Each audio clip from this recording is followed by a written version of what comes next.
जम्मू काश्मीरमध्ये अडकलेले महाराष्ट्रामधील 500 पर्यटक आता महाराष्ट्रामध्ये मुंबईमध्ये परतलेले आहेत आणि विमानतळाने ते परतल्याची सगळ्यांनी माहिती आहे। जम्मू काश्मीरमध्ये अडकलेले महाराष्ट्रामधील 500 पर्यटक परतलेले आहेत। 184 प्रवाशांना घेऊन राज्य सरकारची 2 विशेष विमानं मुंबईमध्ये पोहोचली आहेत, तर 232 प्रवाशांसाठी उद्या आणखी एक विशेष विमान जाणार आहे।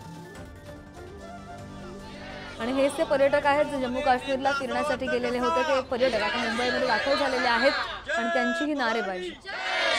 माननीय एकनाथ शिंदे साहेबांचा माननीय एकनाथ साहेबांचा महाराष्ट्रामध्ये नेता असावा तर कसा।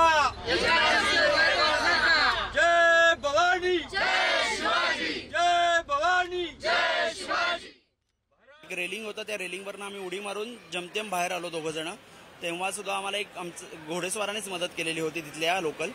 तिथनं खाली आल्यावर एक थोडीशी चढाई उतरून आलो, त्याच्यानंतर आम्हाला एक घोडेस्वार मिळाला जो ज्याने आम्हाला वर आणलेलं होतं आणि मग त्याने आम्हाला खालीपर्यंत आणून पोहोचवलं। जसं की यांनी सांगितलं, मी ऍक्च्युली कोणालाही बघितलं नाही, आम्ही लोकांना पडतानाच बघितलं आणि आम्ही तसं बऱ्यापैकी लांब होतो, जे झिपलाईनचं होतं आम्ही तिथे ऍक्च्युली होतो।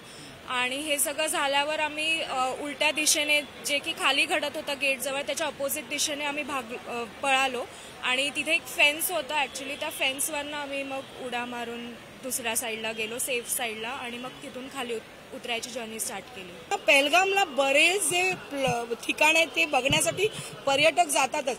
रस्त्यावरती फुल सिक्युरिटी होती, म्हणजे आर्मी होते, CRPF होते, जम्मू काश्मीर पोलीस होते, त्याच्यानंतर सगळी सिक्युरिटी होती। परंतु हे जी स्पॉट आहेत ना, तिथे सिक्युरिटी असणं खूप गरजेचं होतं।